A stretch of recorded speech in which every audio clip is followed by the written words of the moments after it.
Bank అకౌంట్ను attach చేయండి. ఏ బండి అయితే స్పీడింగ్ చేస్తుందో, ఏ బండి అయితే సిగ్నల్ జంప్ చేస్తుందో, ఏ బండికి అయితే చలానా పడుతుందో ఆటోమేటిక్గా ఆ యజమాని అకౌంట్లో నుంచి నగదులు బదిలీ అయ్యే విధంగా మీరు ఈరోజు టెక్నాలజీని వాడుకోండి.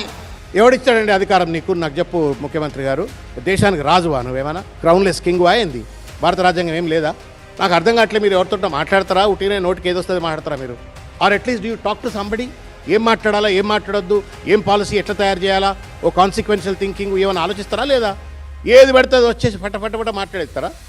సినిమా ఇది బాలకృష్ణ సినిమా డైలాగ్ ఏదేమన్నా? ఇది పూర్తిగా కూడా రాజ్యాంగ ఉల్లంఘన, రాజ్యాంగానికి వ్యతిరేకము, చట్టాలకు వ్యతిరేకము.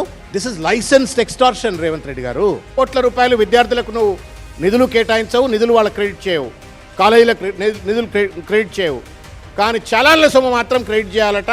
టెక్నాలజీని వాడుకోరు, అది వాడుకోరు, ఇది వాడుకోరు అని చెప్పని అదిరించి బెదిరించి మాట్లాడితే ఇదేమన్నా డెమోక్రటిక్ కంట్రీయా, లేకపోతే ఏమన్నా అనుమల రాజ్యాంగంలో నడుస్తున్నటువంటి ఒక నియంత్రిత దేశమా?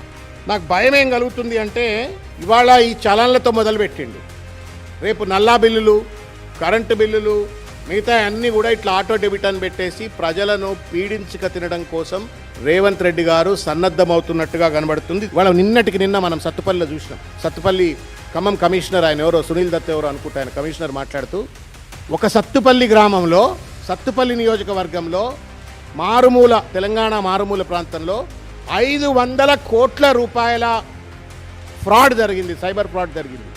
ఏందనంటే బ్యాంకులకు వెళ్ళి డైరెక్ట్ డబ్బులు దొబ్బేయటం, కోట్ల రూపాయల డబ్బులు దొబ్బేసినారు. కోట్ల రూపాయల ప్రజల సొమ్మును దొబ్బేసిండ్రు అని చెప్పని సాక్షాత్తు సునీల్ దత్ గారు, ఎవరైతే ఖమ్మం కమిషనర్ ఉన్నారో ఆయన 500 కోట్ల రూపాయలని మొత్తం రాష్ట్ర ప్రజల మొత్తం అకౌంట్లన్నీ తీసుకుంటా అంటున్నావు.